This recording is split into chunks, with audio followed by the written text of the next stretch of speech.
Hi, I'm Joe with NH Ross. I'm the installation coordinator.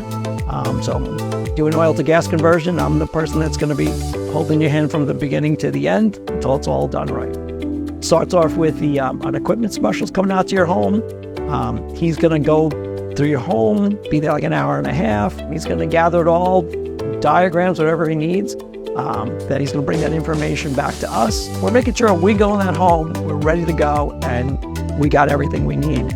Oil to gas conversions, they do involve permits from your town or your village, and we deal with all of them. You're just signing a piece of paper, and we're getting it all taken care of for you. From the first guy in your house, the equipment specialist, to the last guy taking away the last piece of equipment.